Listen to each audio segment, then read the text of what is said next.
janvier, février, ils font des skis, ils font des voilà. Ils ont préparé. Et moi, j'ai fait Mais tu n'es pas allé dans le même local, parce que dans le RSC, il y a un local qui s'est marqué Palette, celui-là il est fermé. Le bâtiment qui était construit.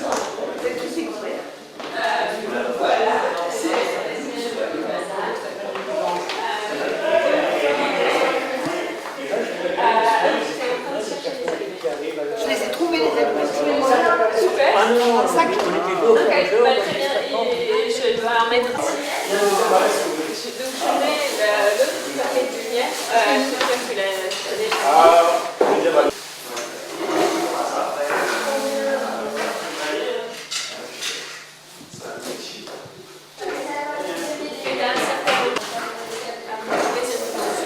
Tu peux te mettre à table si tu as envie. Image. Oui. Oui, bien sûr. bah,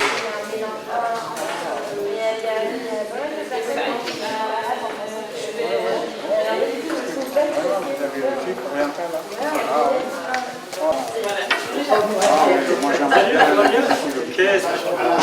tu es amusé là. Il faut le faire. Ah oui. Bonjour Pierre. Vous avez vu quelque part. Alors moi je me suis laissée aller à te nettoyer. Oui, tu... Voilà. Une fois qu'on commence sur les tables, vous pouvez choisir si vous voulez rester un peu de côté ou si vous voulez bien. Je n'ai pas vu, j'ai vu cet après-midi, je me rappelle.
Allez.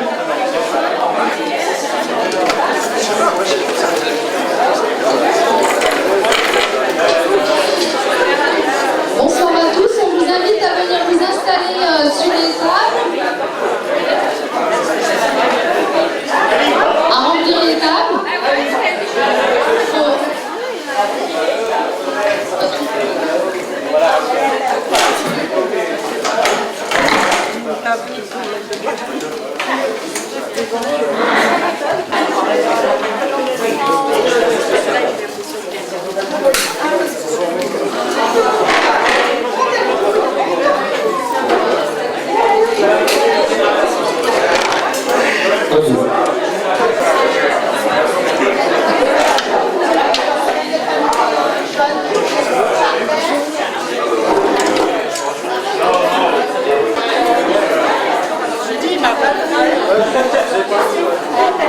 Moi, hein. Mais oui, je sais, pareil.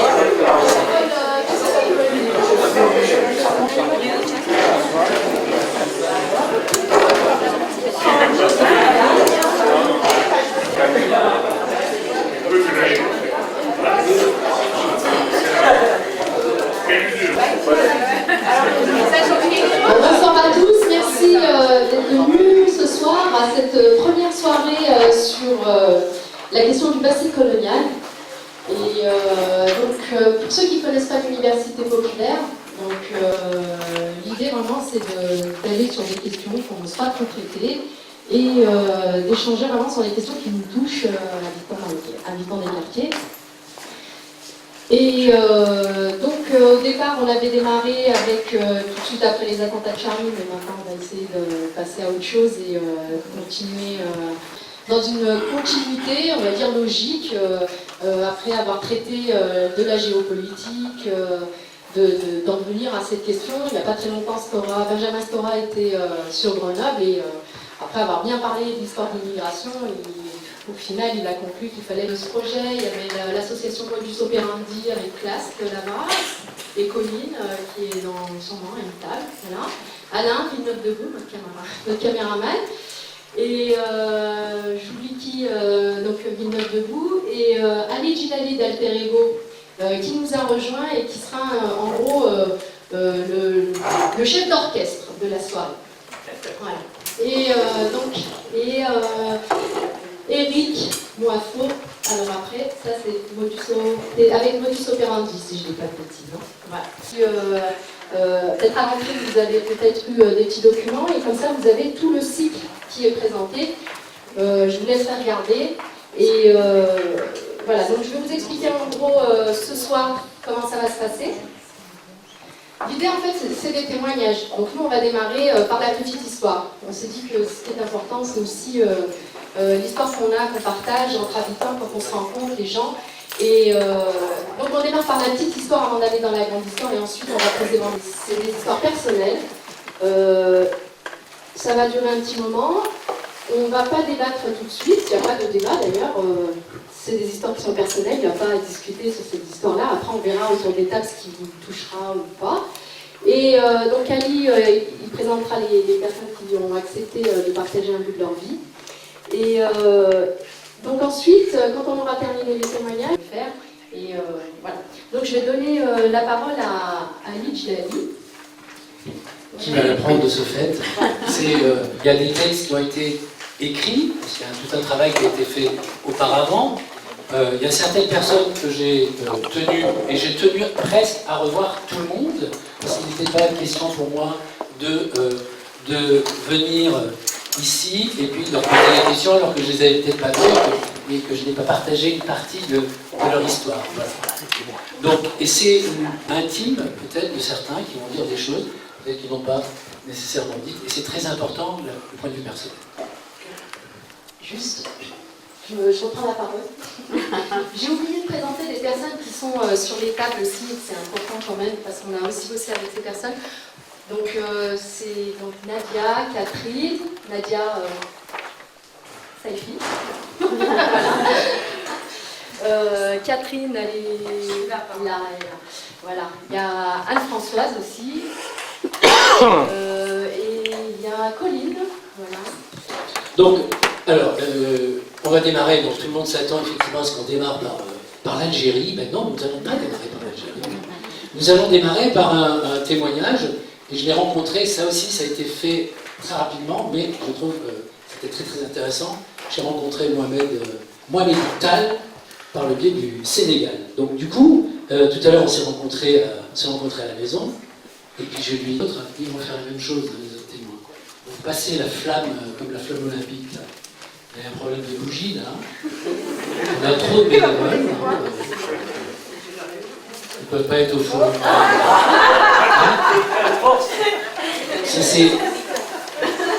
On va y arriver, vous voyez. Ici qu'on ait des témoignages de plusieurs pays. Ce ne sont pas des témoignages exhaustifs. Peut-être qu'une autre fois, on aura d'autres personnes. Hein.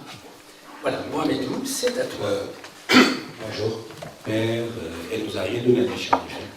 Et à ce moment juste, il y avait un petit Français qui passait, qui était parti acheter du pain, et on l'a attaqué. Ah, on l'a attaqué. En fait, c'est de la délinquance, là. Bon, c'était de la délinquance, peut-être c'est aussi une question de se venger juste, c'est ce que nous avions fait.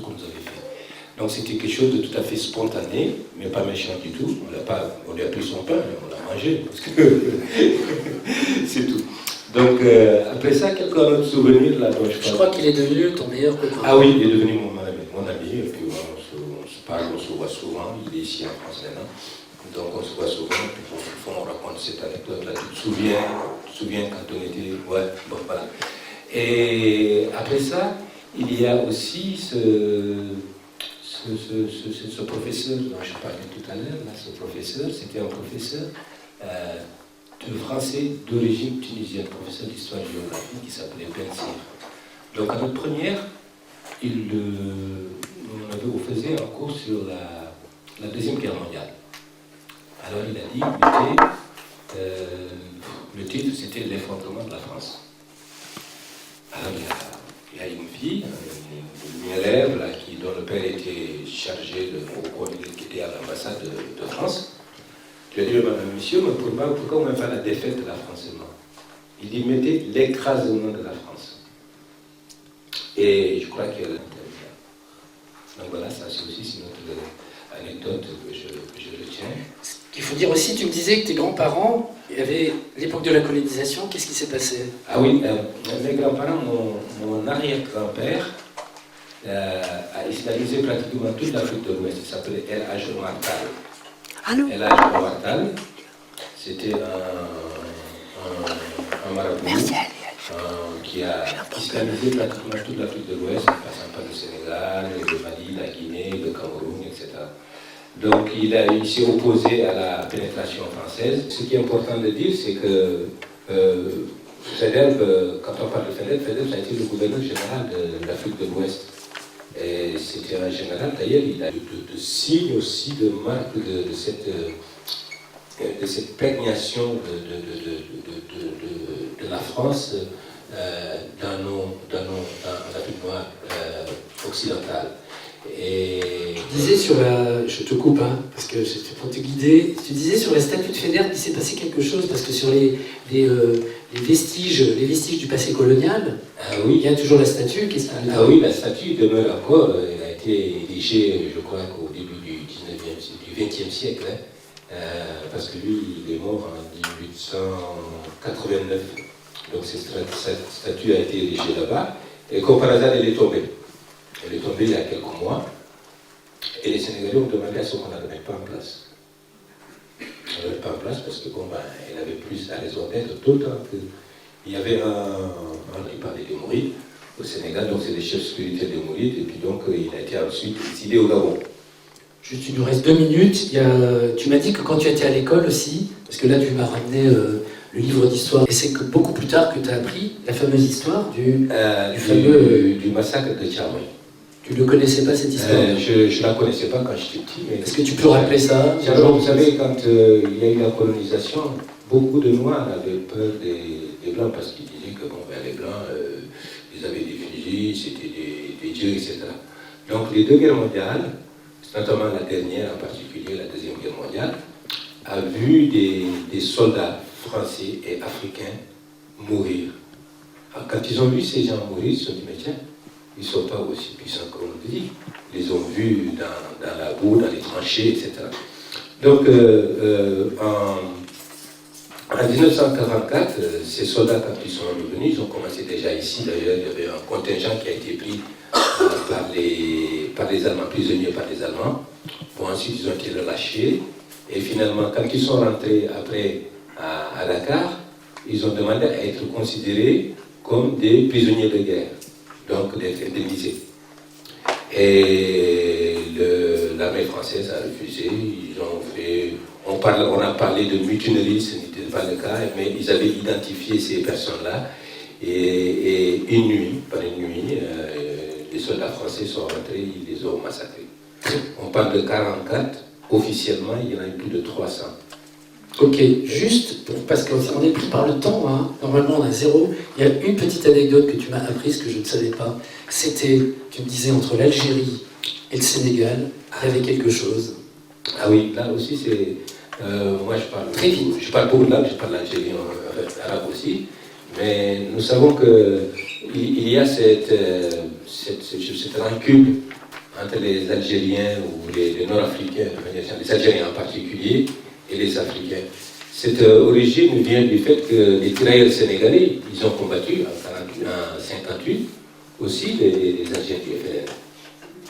Donc ils étaient des soldats, des soldats français et ils ont combattu le FNL. Donc ça aussi c'est resté dans la mémoire, l'inconscient. Donc ils disaient que des Noirs aussi, ils nous ont tués, ils ont contribué justement à notre oppression. Tout comme par exemple en Indochine. En Indochine c'était la même chose aussi. On va on va arrêter là. Je suis obligé de t'arrêter parce que sinon, on continue. Et s'il y a des questions, moi je suis là. Non, mais justement, pas du tout, pas de question. Très rapidement, c'est un exercice difficile. J'ai eu Momedou tout à l'heure. On va continuer. Tu vas donc, je te remercie. Et merci pour les applaudissements. Voilà. Un moment qu'on se connaît, et il a un petit livre qu'il a écrit, c'est Le chemin de la vie, et dedans il y a plein de petites histoires avec ça. On va juste démarrer, Mohamed, je me souviens, est-ce que tu peux nous dire juste l'endroit où tu es né, le lieu, comment il était? Où je suis né, à nos jours aujourd'hui, on dira que c'est vraiment inhabitable. On ne peut pas y loger là-dedans. Mais malheureusement, les conditions, l'occupation de l'Algérie pendant 130 ans, etc., a fait qu'on vit dans ces conditions. Le premier village qu'on peut appeler un village, avant l'indépendance, il s'appelait Condismendou. Et j'ai appris il n'y a pas très longtemps que tous les villages algériens à l'époque portaient les noms de généraux français. Jamab, Col des Oliviers, etc., etc. Donc le village, il était à peu près à 20 km. Et dans le Doua, il y a un monsieur qui est algérien, il a 200 hectares, et tout le monde travaillait pour lui. Quand j'ai dit tout le monde, le papa, sa femme et leurs enfants. Les révolutionnaires vont débarquer chez nous à un moment donné. À l'époque, je ne savais pas ce que ça veut dire les révolutionnaires. Je connais les fellahs, je connais les bergers, etc., mais pas les révolutionnaires. Et donc c'est là qu'on a pris conscience, il y avait peu de gens qui étaient dans mon Doua, qui savaient certaines choses, ben, ils ne le disaient pas, et on faisait attention, etc., etc. Et c'est terrible par rapport à la période où j'ai vécu en Algérie, où, oui, on peut dire que, mis à part garder les moutons des patrons, il a à peu près 200 brebis, il a à peu près une quarantaine de vaches et de taureaux, et on travaillait tous pour lui. Travailler pour tous, ça veut dire quoi? Ça veut dire que mon père, par exemple, il labourait, enfin il y avait des bœufs avec on appelle ça le mahrat, je ne sais pas comment on dit en arabe, et puis il sème le blé avec les autres, des autres fellahs, etc., etc. Et nous, on était tous, mais vraiment tous, pour ce monsieur-là. J'ai oublié de dire que ce monsieur, il avait une grande villa dans le premier village de notre Doua qui s'appelle Condismendou. Le premier français, et tu racontes aussi une anecdote que tu n'avais jamais vue de français, je crois. Et après, tout à coup aussi, tu racontes une autre anecdote, j'aimerais que tu l'abordes aussi, ce qui t'est arrivé à un moment donné où tu dis la fameuse histoire de la veste avec le soldat. Ben, le français, oui, c'est vraiment par hasard. J'étais au village, là, parce qu'on n'avait pas besoin d'aller au village. Et c'est vrai, honnêtement, je ne savais pas ce que c'était un français. Alors que nous, maintenant, j'ai appris qu'on était considérés comme des Français indigènes. Donc, ça, c'est clair. Et donc, voilà, je suis allé au village avec mon père, c'est pas au Balkan, puis j'ai découvert ce que c'est un Français physiquement. Au fond, je me suis dit, et il n'est pas trop différent de moi, sauf que lui, il avait des belles chaussures, il avait des habits bien comme il faut. Et vous imaginez, les gens qui habitent à l'extérieur, ils sont dans une misère totale, et on n'avait pas toutes ces choses-là. Il n'y avait même pas le minimum pour survivre. Je ne dis pas vivre, mais survivre. Et si tu racontes aussi à un moment donné aussi que tu ressens quand les premières choses des militaires, où tu racontes un avion qui s'amuse. Quels sont tes premiers souvenirs là-dessus? Ben, j'avoue qu'avec mon âge, je commence à perdre un peu j'oublie quand même tout. Oui, moi, je veux dire, dans mon devoir, je n'ai pas appris grand-chose. Moi, personnellement, je dis, tout ce que j'ai appris, c'est lorsque je suis arrivé en France. Eh bien, on y va. Alors en France, effectivement... En 63, tu débarques ici. Oui, en 63. Tu peux nous raconter là? Parce que le départ des bateaux, ça se fait là. Et j'avais pas d'argent pour payer le voyage. Mon père, il m'a dit, tu vas chez Ahmed Shrif, tonton shérif, il va te payer le voyage. Et c'est très bien qu'on est pauvre, on ne peut pas, donc il faut t'aider à partir comme un partenaire. J'ai oublié comme chose très importante, c'était normalement mon frère qui était grand, qui devait partir à ma place. Il était malade, il est mort de la tuberculose. Et donc mon père, il m'a dit, tu vas à sa place. Et ce passage-là, il est très important. Moi, je n'ai pas oublié que je suis venu en France avec ça en tête. J'étais chargé d'une famille pauvre en Algérie, je dois jouer mon rôle. Donc, je suis allé chez tonton shérif à à Skikda. J'ai mangé chez lui, évidemment. Il m'a payé le voyage, etc. Il m'a amené un bateau, parce que moi, j'ai jamais vu un bateau. Voilà. Et quand il m'a amené un bateau, on commençait à monter dans le bateau. Et qu'est-ce que je voyais? J'ai jamais vu de Français, mais là, il y avait à peu près 50% de Français qui partaient de l'Algérie, pour d'autres raisons. Et là, je voyais la première chose qui m'a vraiment frappé, je répète, à l'époque, j'avais pas conscience de la politique, l'injustice, etc., etc. C'est que les amis français, ils passaient par un passage dans le bateau, il y a un passage particulier, et l'autre passage pour les indigènes, ils nous appelaient les indigènes. Donc on montait à côté, mais dans le même bateau, mais on n'est pas dans les mêmes conditions. Et la sortie également se faisait des deux côtés, deux côtés différents. On va juste continuer, parce qu'il y a quelque chose qui est très important chez toi, c'est l'apprentissage de la langue. Et tu vas tout faire, toi qui n'as pas été à l'école, tu vas essayer... Moi, effectivement, quand on arrive ici, il y avait une association à l'époque qui existait pendant l'occupation de la France, DANA s'appelait, c'est une association qui militait pour l'indépendance de l'Algérie. Il y en a certains parmi vous qui connaissent James Burger, il y en a d'autres militants. James Burger, par exemple, il était porteur de valises. James Burger, c'est un adjoint au maire des Bédous, et qui ramassait l'argent, parce qu'un Algérien ne peut pas les porter. Donc James Burger est parti avec des valises pleines pour donner à la révolution algérienne à Paris, le FLF. Donc, quand je suis arrivé ici, un ami m'a dit, je crois qu'ici, il y a des possibilités d'apprendre la langue française, parce que quand on ne parle pas un mot, c'est quand même une barrière terrible à tout point de vue. On m'a dit, il y a une association qui s'appelait la DCAFA, Association dauphinoise de coopération franco-algérienne, qui organisait des cours d'alphabétisation en direction des nouveaux arrivants, qu'ils soient particulièrement algériens, mais aussi marocains, etc., etc. Et on m'a dit, pas loin de la préfecture, il y avait les cours d'alphabétisation dans des églises, parce que les propriétaires des églises étaient plus sensibles à ces problèmes de genre que l'autre catégorie. Et très rapidement, tu apprends le français et tu vas, toi, qui n'as pas été à l'école, scolarisé, tu vas parler de transmission à la DCF. C'est toi qui vas... Non, mais je vais quand même dire un petit mot avant d'aborder ça, tu me rappelles, parce que j'ai pas oublié les choses. C'est que moi, il y a quelque chose s'est passé dans les cours d'alphabétisation. Au bout d'un certain temps, j'avais plusieurs moniteurs, échanges, etc. Et parmi les moniteurs et les monitrices, il y avait une monitrice qui s'appelait Françoise, elle est toujours mon épouse, je suis son mari. On s'est mariés à partir du cours d'alphabétisation. Donc ça veut dire que c'est possible, les barrières peuvent se détruire. Elle n'a pas fait que t'alphabétiser. Elle n'a pas fait que t'alphabétiser. Elle a colonisé ton cœur. C'est moi qui l'ai colonisé son corps, j'étais quand même le premier à être J'étais le premier parce qu'on était quand même mal vu, tout ça, pour rêver d'épouser une Française, c'est quand même ça. Ça m'a jamais traversé l'esprit. Et je me suis trouvé avec ça, mais quel bonheur. Voilà, et tu peux juste très rapide nous dire sur Trécloître, tu disais, c'est ma petite Algérie. Alors, Trécloître, la rue Trécloître, c'est effectivement beaucoup de gens qui sont venus avant moi, ils appelaient ça un morceau de l'Algérie. Ça veut dire que tous ceux qui débarquent à Grenoble, au-delà de Grenoble, Siciné, Fontaine, etc., la rue Trécloître est devenue vraiment un lieu de rencontre des Maghrébins. Il y a des gens qui viennent de Pontcharra, etc., etc. Pourquoi on vient dans la rue Trécloître? Et la suite au prochain numéro, il y a le bouquin de Mohamed Bouyatem. Voilà. Si vous voulez lire la suite, parce qu'on est pris par le temps. Hein. Ouais. Et tu finis, je te laisse terminer. Oui, alors, la rue Trécloître, on va d'abord là-bas, quand on arrive d'Algérie, pour demander aux gens de nous prêter de l'argent, ou même des fois nous donner de l'argent. C'est là on échange les nouvelles de nos familles. Il y en a un qui vient par exemple d'Ouar à Zéro Youssef. Donc il nous donne, ah mais ton père, je l'ai vu l'autre jour, il va bien, ça va, il n'y a pas de il attend que tu lui envoies de l'argent, parce que là-bas il nous attend que de l'argent. Et c'est pas mal, les gens ils venaient de... Ça n'a pas changé. Un petit mot par exemple, dans la semaine, la rue Trécloître, il y a 400 Maghrébins qui circulent rue Trécloître. Et le week-end, il y en a 4000. Merci. Merci beaucoup, moi. J'ai un peu nagé, mais bon. Non, mais c'est bien, parce qu'on a passé un exercice compliqué.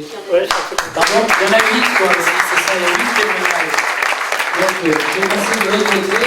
Les chape de plomb qu'il y a qui concerne la colonisation. Parce qu'on parle de colonisation, et moi je veux dire, il y a plusieurs colonisations. Parce que la colonisation, du Maghreb n'est pas celle de l'Afrique subsaharienne et n'est pas celle de l'Afrique du Sud.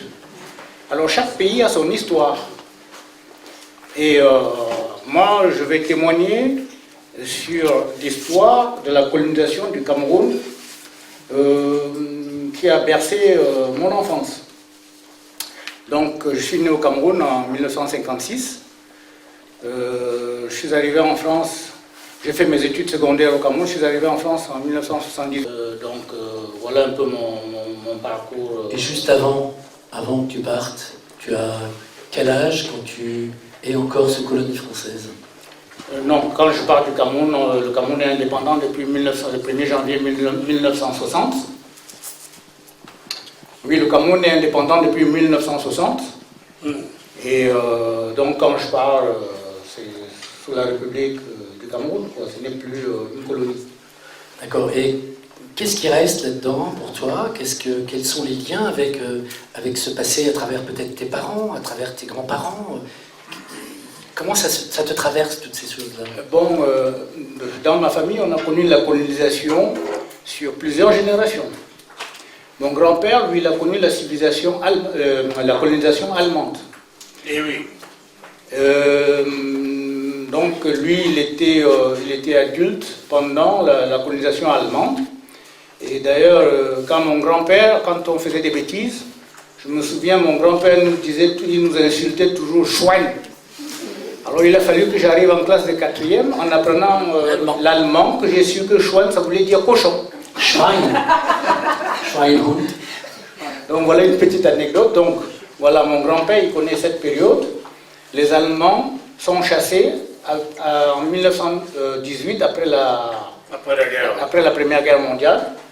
Donc, le Cameroun devient un protectorat que... ça ne s'appelait pas les Nations Unies à l'époque, ça s'appelait Ils sont partagés avec la Société des Nations, voilà, Société des Nations qui se partage le Cameroun. Il y a le Cameroun francophone et le Cameroun anglophone, donc le pays est sous la bannière d'une république fédérale. Bon, je dois avouer que le premier président de l'époque, il a tout fait pour... c'était vraiment une arnaque, quoi. Il a arnaqué les anglophones parce que, bon, le Cameroun, il y a 2 langues officielles francophones. Donc voilà pour ce qui est un peu de l'histoire. Et bon, mon père, lui, il a connu la colonisation après la Première Guerre mondiale, parce que, bon, il a été instituteur. Et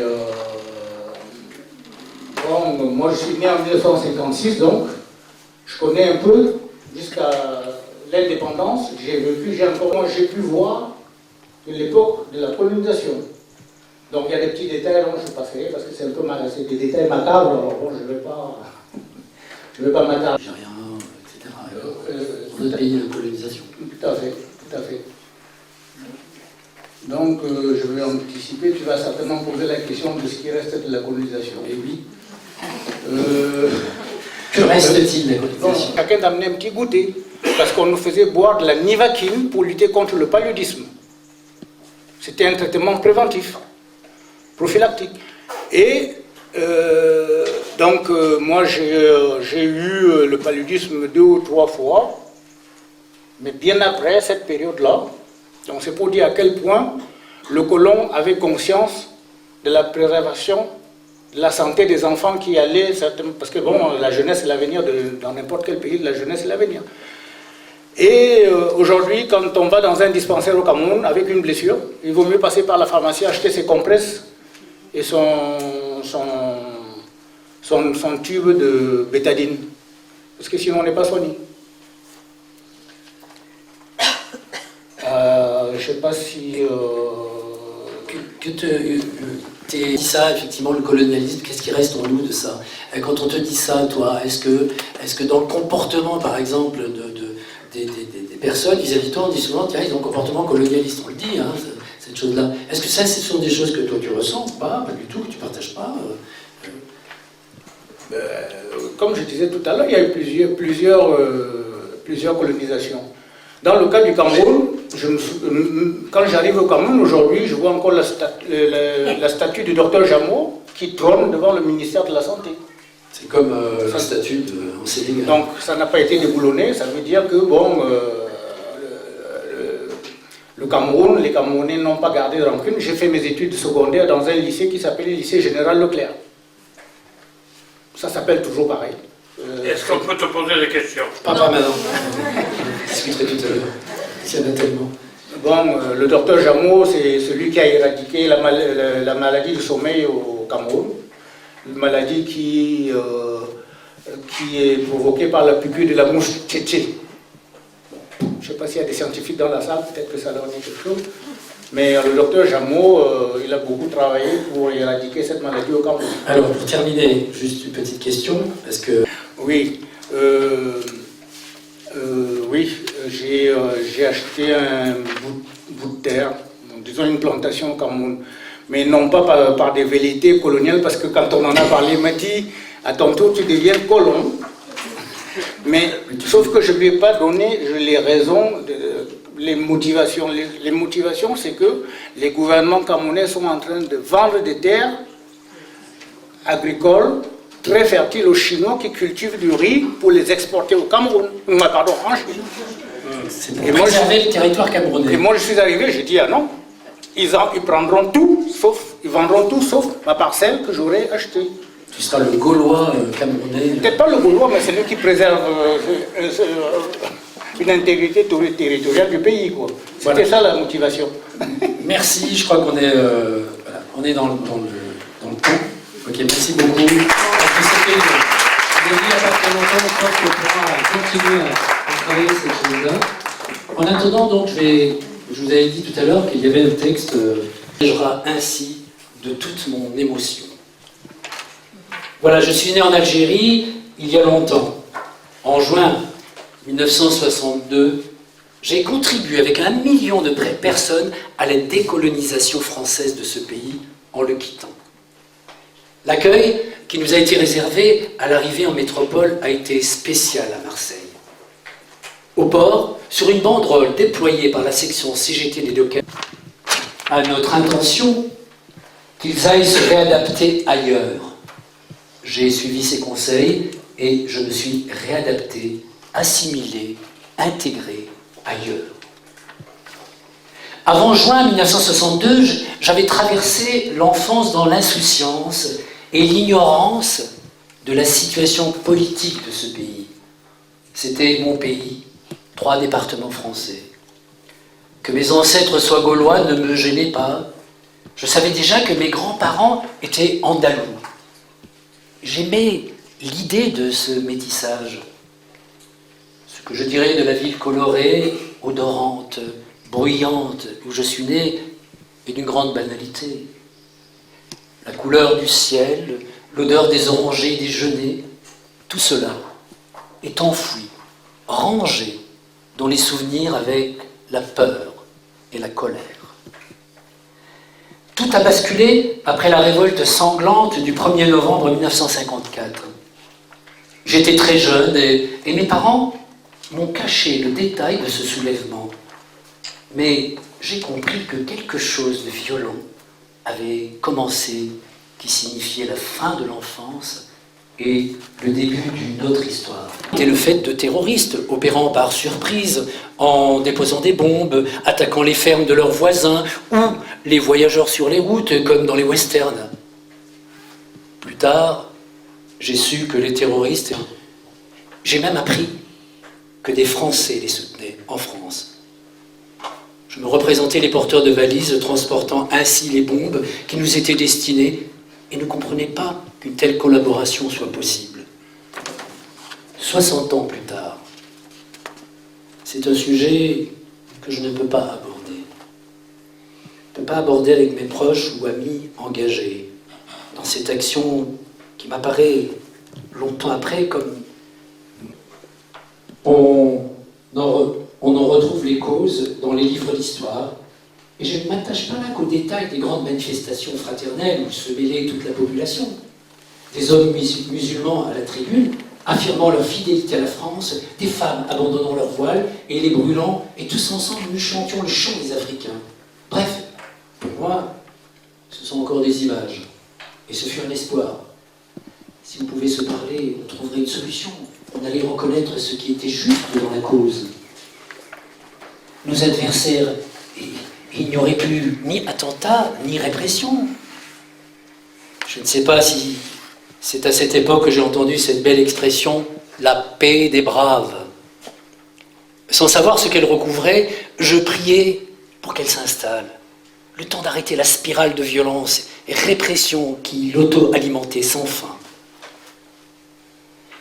Au fil des années, des rencontres comme celle d'un professeur d'histoire au lycée, j'avais appris que l'Algérie n'était pas la France, mais un pays colonisé par la France, et que tout le monde n'avait pas les mêmes droits.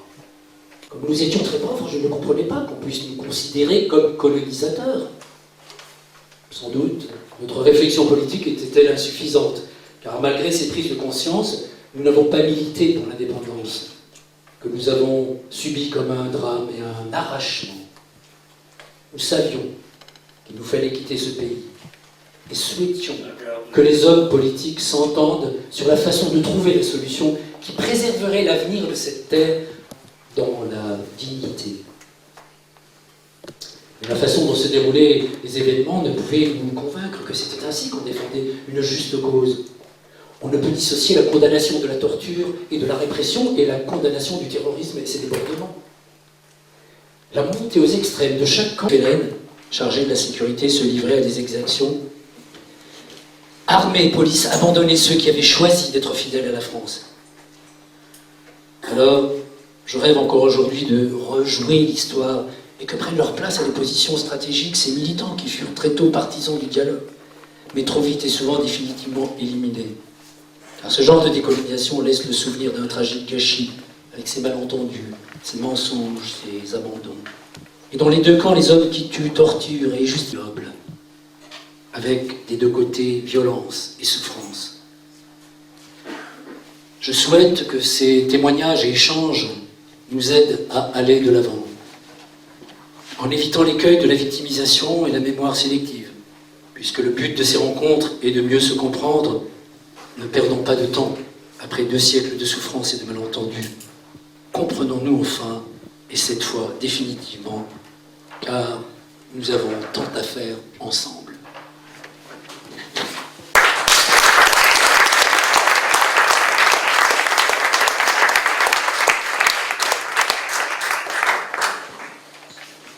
Qui est un anthropologue, qui est un antillais, et qui m'a dit juste une phrase à propos de ce thème sur la colonisation, c'est un passé qui ne passe pas. En 7 points et 7 minutes, il va nous décrire ça à partir aussi de sa propre histoire et comment ça lui ouvre sa propre histoire.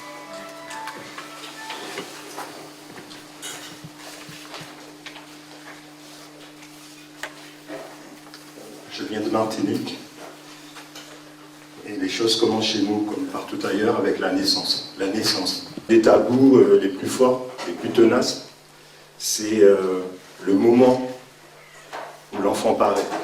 C'est pas du Françoise Dolto, mais il y a un regard de toute la communauté qui se porte vers l'enfant. De quelle couleur sera-t-il? S'il a la chance d'avoir un peu plus de clarté que de sombre, on dira « Ah, il a la peau sauvée. » La peau sauvée. Chez nous, d'une manière générale, vous connaissez le préjugé de race qui oppose, voilà, en gros, les 2 catégories, noir-blanc. Chez nous, c'est pas du tout ça. Il s'agit de quelque chose qu'on a identifié comme le préjugé de couleur, c'est-à-dire qu'entre le plus blanc et le plus noir, par exemple Moreau de John, qui est un des grands commentateurs des Antilles, du 19e siècle, il trouve 17 races. Il y a 17 races entre le blanc et le noir. Un chabin. L'élite des métis, on les appelle chez nous les mulattes. Donc chabin, ça vient de caprin, mulâtre, ça vient de mulet. Et vous aurez compris que dans cet héritage qui ne passe pas de la colonisation, donc l'animalisation et le zoo humain sera permanent. La naissance toujours. Quelque chose qui m'a vraiment marqué. Mon père m'a montré les bananiers sous lesquels tous ses frères et sœurs, donc ils sont 8, ont eu leur placenta enterré en dessous. Donc toute la fratrie de mon père, ils ont eu les placentas enterrés sous les bananiers. Le bananier est un arbre immortel. Ça veut dire que lorsqu'il porte son régime de banane, on le coupe et il y a déjà des rejetons.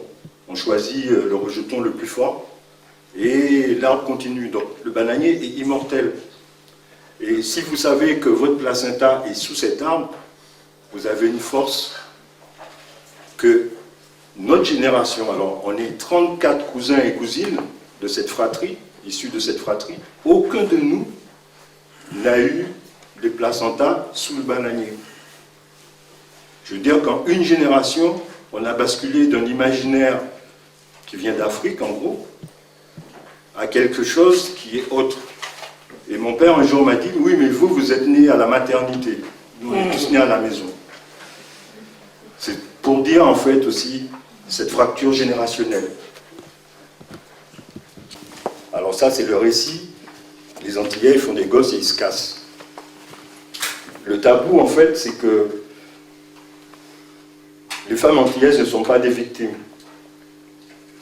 Et qu'à côté du patriarcat colonial, qui est le patriarcat du colon, il y a un matriarcat des femmes créoles. Plus de 30% des foyers martiniquais sont des foyers qu'on dit matrifocaux, c'est-à-dire où on voit des dynasties de femmes sur 3-4 générations. Ça ne veut pas dire que les hommes sont absents, ça veut dire que la culture est une culture matriarcale.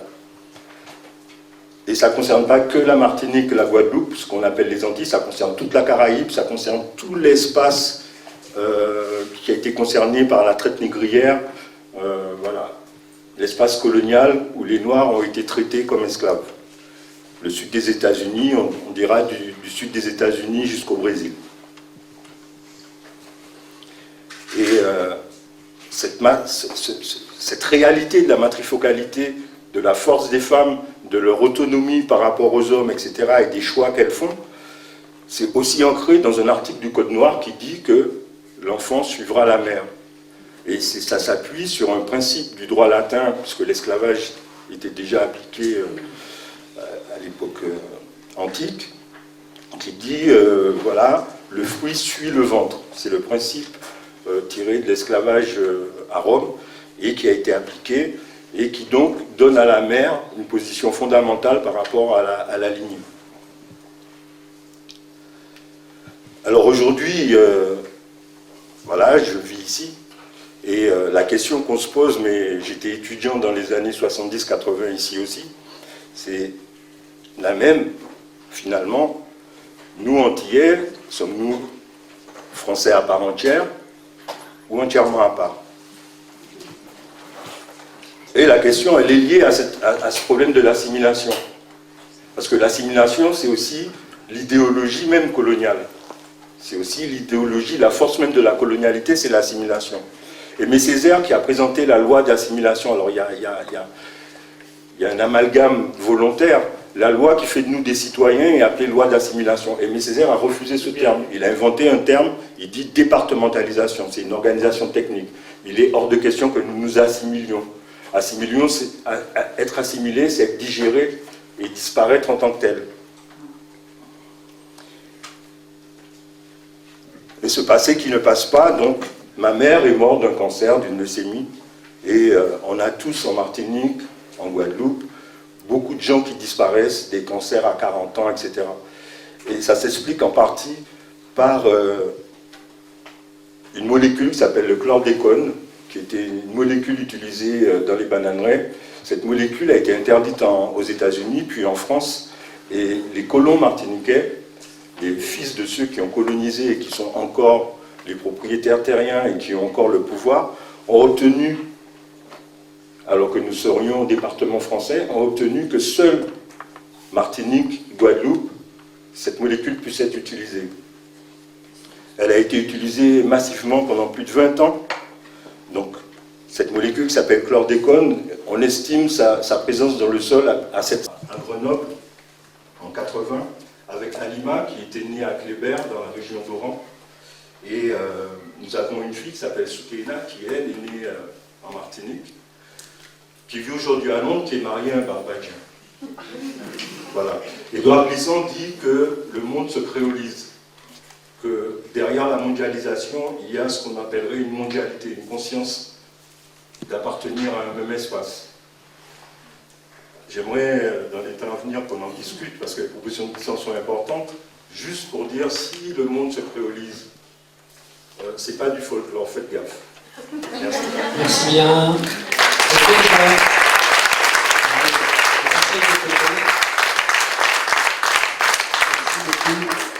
Et ici, on va... L'italien était beaucoup plus parlé par ce qu'on appelait les Européens à l'époque. Les pieds noirs, c'est beaucoup plus tard comme nom. On séparait les Européens des indigènes. Puis au milieu, il y avait, on ne savait pas trop qu'est-ce que c'était, il y avait les Juifs, les Israélites. Ils étaient tunisiens de nationalité, mais de culture, et ils ont vite adopté la culture française. Donc ça posait des tas de problèmes. Bon. D'ailleurs, vous avez qu'à écouter les comiques français en ce moment, il y en a quand même pas mal, originaires de Tunis, n'est-ce pas? Et donc, moi j'étais d'une famille ouvrière. Mon père était ouvrier, il a été nommé à Sfax, au Slagafsa, c'était la grosse entreprise de Sfax, les 6000 ouvriers. Et il y a eu beaucoup de problèmes, justement, de grèves. Moi j'ai vécu mon enfance avec les grèves, avec les premières manifestations, puisque j'avais 7 ans quand j'ai assisté à la première manifestation à Sfax, c'est-à-dire 5 ou 6 000 Tunisiens qui ont revendiqué les mêmes droits que les Français au niveau du droit du travail. Et Ferhat Tachet et Dichaker, ils avaient décrété la grève, et cette grève, elle a été, écrasée dans le sang, quoi. Il y a eu officiellement une trentaine de morts. Bon, en fait, moi j'étais les tirs de fusil, les gens par terre, le sang, etc. Bon, ça, c'est des souvenirs qui marquent. Je considérais, adolescent, la Tunisie comme mon pays. En 1956, la Tunisie était indépendante. J'avais choisi la nationalité tunisienne, avec quelques copains du Parti communiste tunisien, et on avait monté une bande de copains tunisiens, tunisiennes, et puis les différentes origines, Malto, Sicilo, etc. de la truc. Ça a bien marché pendant quelques temps, malgré les parents qui n'étaient pas contents du tout, parce que l'ambiance était quand même, chez les pieds noirs, extrêmement raciste. Donc, mais j'avais évolué. Et en 1958, j'avais échoué mon bac, et je me suis trouvé mobilisé dans l'enclave française de Bizerte. Bizerte, c'était... quand l'indépendance a été obtenue en Tunisie, il y a eu un statut particulier de Bizerte qui était une base anti-atomique extrêmement importante pour la stratégie de l'armée française. On nous bassinait avec des films de propagande, et il fallait se lever à la fin et gueuler Algérie française, et finir avec le chant des Africains. On était 3 à s'y être opposés, c'est-à-dire moi, mon cousin Jamin, et un copain algérien qui était de la nationalité française, mais qui faisait son service militaire parce que ses parents travaillaient à Bizerte. Hop, j'avais 18 ans, j'étais un peu jeune, pas très conscient de ce que je faisais, et on s'est retrouvés immédiatement en opération en Algérie. Et c'est passé. Et c'est là que j'ai découvert l'horreur de la guerre. C'est-à-dire qu'on nous avait mis en opération. Comme j'étais soi-disant progressiste, c'était moi qui portais le FM. Alors, je ne sais pas si vous savez, le fusil mitrailleur et les mitrailleuses, c'est celui qui portait. Et moi, quand je refusais, parce que je ne pouvais pas supporter ça, on me traitait de PD, de tous les noms, de coulots, etc. Bon, ça. Voilà. J'ai pas supporté. Et à un moment donné, bon, grâce à la relation du jeune Algérien, je me suis barré, enfin, j'ai réussi à déserter et à retraverser la frontière algéro-tunisienne. Il y avait la ligne Maurice à l'époque, c'est la ligne électrifiée. Alors pour la passer, c'était simple, on faisait passer des moutons quelque part qui faisaient sauter les plombs, et on passait 3 km plus loin. Voilà. Bon, alors c'était terrible parce que les soldats de FLN que j'ai connus, ils étaient pratiquement pieds nus. On mangeait je me rappelle, on mangeait de la vache qui rit et des galettes très dures qu'il fallait tremper dans l'eau. Il fallait se planquer toute la nuit, tous les jours, on ne marchait que la nuit. Il y avait les avions, les hélicoptères, il y avait tout ça. Les officiers, et puis finalement, à condition de... Parce que j'aurais pas dû faire le service militaire en fait. Parce que j'avais échoué le bac français, mais j'avais réussi le bac tunisien. Donc j'aurais dû être surcitaire.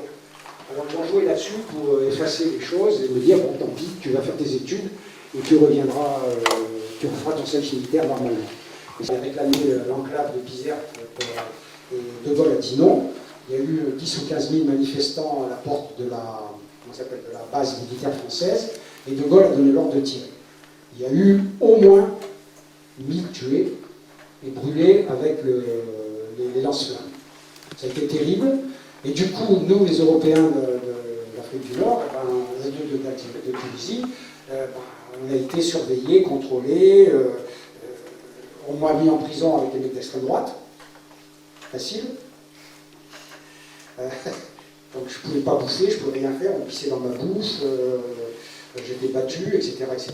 Heureusement que j'avais des contacts avec les... Il ne reste pas beaucoup de temps, là, les dernières minutes. En écoutant ton interview la dernière fois, quand est-ce qu'on a discuté avec tes enfants et tes petits-enfants? Parce que je crois que tu dis... Alors c'est compliqué parce que c'est des événements que j'ai oubliés complètement. J'avais enterré ça complètement. Et à un moment donné, mes petits-enfants me disaient, bon, Pierrot, mes petits-enfants ne m'appelaient pas Pépé, ils m'appelaient Pierrot, qu'est-ce que tu as fait pendant la guerre d'Algérie? Ah. Et ça tombait bien parce qu'il y a eu un colloque qui était organisé ici à Grenoble, enfin à Chambéry par un prof de fac qui s'appelle Filet, un américain, anarchiste, qui a voulu faire un colloque sur la solution et les déserteurs. Et donc, dans ce colloque, j'ai appris par exemple qu'en France, il y a eu 200 ou 300 déserteurs dans l'armée française. Alors que dans l'armée américaine pour le Vietnam, on a eu des milliers. Différence de trucs. Hein. Voilà. Et c'est comme ça que j'ai été obligé de me rappeler ce que j'avais fait, etc. Et que voilà, j'ai fait cet exposé et maintenant je me rappelle un peu. Très bien, en tous les cas, merci beaucoup. Merci beaucoup, monsieur Pascal.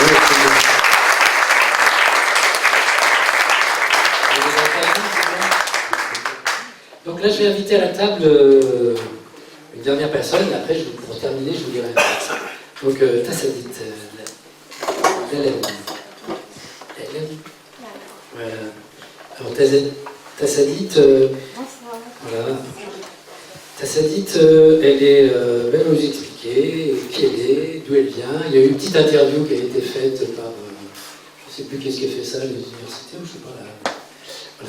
Voilà. Est-ce que tu peux nous dire d'où tu viens, comment ça se fait que tu arrives ici, puis après on s'attaquera à tout ce que c'est que le colonialisme, est-ce que ça a des impacts, parce que je crois que tu as beaucoup d'histoires là-dessus.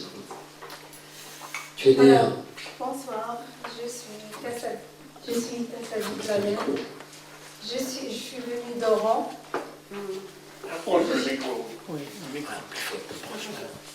Très bien, oui, je vais me mettre à côté. Elle est illustrée de traverser ta mère et quels étaient les contacts que ta mère avait, avec qui elle les avait, parce que ça c'est important pour l'histoire aussi. Voilà, tout le monde parle de la guerre, que la France elle a tué, la France elle a détruit, la France elle a fait, la France elle a fait. Mais pas tout le monde, pas tous les Français sont tués, sont fait la guerre. Il y a des Français qui étaient avec les Algériens, ils étaient avec la FLN, ils ont fait des trucs de bien, par exemple par l'Église. Et les chrétiens et les sœurs. Par exemple, moi, ce que me raconte ma grand-mère, qu'est-ce qu'elle me raconte ma mère, que de bien. Mais qu'est-ce qu'il me raconte de l'autre côté? C'était mal un petit peu. Parce que j'ai 5 oncles qui ont fait la guerre, qui étaient à la FLN. Et ça fait de la souffrance, ça fait mal. Mais tant que ma mère et ma grand-mère ils étaient dans la ville, peut-être que c'est ça la différence entre les villages et la ville. Elle était à la ville et elle fréquentait justement Elle fréquentait l'église de Père Frichet, qui était à Saint-Eugène, à Oran. Ça s'appelle toujours Saint-Eugène. Oui. Que l'Algérie, elle garde beaucoup les noms des généraux français et tout. Ça n'a pas beaucoup changé. Et c'est comme ça aussi que tu vas retrouver un lien, parce que quand tu es arrivé auquel ta mère, c'est ta mère qui est arrivée. C'est ma mère qui est arrivée avant moi d'1 an. Et elle est arrivée où? Chez le Père Frichet, à l'église. Des années après. Et après, elle a remonté à Saint-Hilaire. Elle est habitée là-bas. Et c'est lui qui l'a accueillie. D'accord, donc il y a un lien comme ça qui s'établit. Parce qu'il y avait mes frères qui ont fait des études. Oui. La plupart des mots arabes, ça prononce en français. On ne peut pas prononcer, même si on parle avec quelqu'un âgé, il faut qu'on parle en français. Nous ne pouvons pas l'expliquer en arabe, il ne le comprendra pas. On a des expressions, nous les Algériens. Il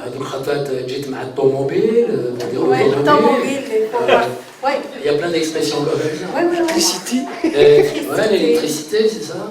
Frigo. Frigo, le frigo. Je vais le frigo.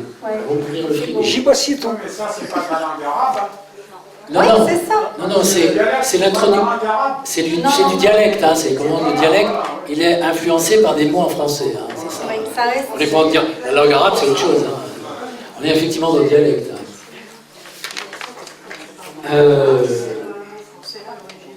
On peut, pour toi effectivement tu disais que dans les écoles, elles avaient des écoles aussi, l'école Jeanne d'Arc, elles avaient des prénoms. Oui, il y avait des noms français qui sont restés jusqu'à maintenant. Même quand on parle avec quelqu'un qui a après la colonisation, et quand on dit un nom d'une école, il ne comprend pas. Alors il nous demande de le dire, et quand on le dit le nom d'avant d'un général, ou par exemple Jeanne d'Arc, c'était pas un général, c'était... alors Jérôme Arc a dit « Ah oui, c'est là-bas, oui, je le connais, j'étais là-bas et tout ». Très bien, tu disais aussi, je te lis là, par rapport à la colonisation, tu dis c'est une partie de nous, une partie de la vie des gens. On ne va pas l'effacer et on ne va pas l'oublier.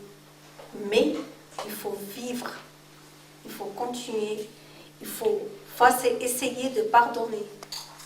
Car la France aussi, elle était colonisée par les Allemands. Quand maintenant ils ont des bonnes relations ensemble. C'était pas colonisé, mais ils ont envahi la France. Voilà. Mais ils ont d'autres rapports. Ouais. Voilà, ils ont fait la guerre, ils ont tué des Français. Il faut qu'on oublie cette étape et on commence. Parce que dans ce que tu dis, surtout, il y a un message plutôt de paix. Parce que tu dis qu'il faut la question du pardon. Est-ce que toi, d'Algérie, en tout cas, mes parents, ma mère ou ma grand-mère, quand ils me parlent de l'Algérie, de la guerre de l'Algérie, ils pleurent, ils souffrent, mais ils n'ont jamais transmis cette haine entre la France et les Français. Et tu dis qu'on ne peut pas continuer notre vie avec la haine. On ne peut pas vivre dans toute notre vie dans la haine, comme on vit toute notre vie dans la guerre. Et si on vit notre vie dans la guerre, on ne connaît pas le bonheur. Et tu dis une chose aussi, l'histoire c'était avec nos grands-parents. Et comment... Pas avec nous. Mais nous, on continue la vie normale. C'est une histoire qui appartient à les autres, et les anciens. Et maintenant, c'est à nous de faire notre histoire à nous. Et quand tu es arrivé en France, tu m'as raconté que pour toi la France c'était le pays... Oui, parce qu'on dit que la France, c'est des gens humains, dignes de l'humanité, qui avaient des droits de l'homme, il y avait tout la justice et tout. Mais quand je suis venue, j'ai trouvé moitié le contraire. Pas tout le monde, mais c'était...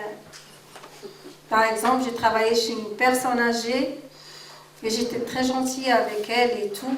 Dès qu'elle savait que je suis algérien, Elle a dit, oh bon Dieu, vous venez tous de l'Algérie. Vous croyez la France, elle est quoi? Elle m'a dit, amenez-moi la carte, je te montre la France, elle est comment. Et quand je lui ai donné la carte, elle a dit, tu as vu, elle est comme ça. Vous allez tous venir ici, vous allez nous coloniser, vous tous. J'ai dit, non madame, nous n'allons pas. Elle a dit, non, si, vous allez coloniser toutes nos terres. J'ai dit, madame, je vais vous dire, nous ne sommes pas venus pour coloniser les terres, mais nous sommes venus pour coloniser les cœurs. Je crois que c'est vraiment une belle image de la fin, là, parce que ouais, moi, j'ai pas d'autre chose à dire. Elle a écrit tellement de choses que je pense que son texte mériterait d'être dit, quoi. En tous les cas, merci bien, merci de venir faire l'effort, malgré que, effectivement, mais on comprend tout, hein. Ouais. On comprend tout, malgré tout, on comprend ce que tu dis. Merci beaucoup. Alors, merci.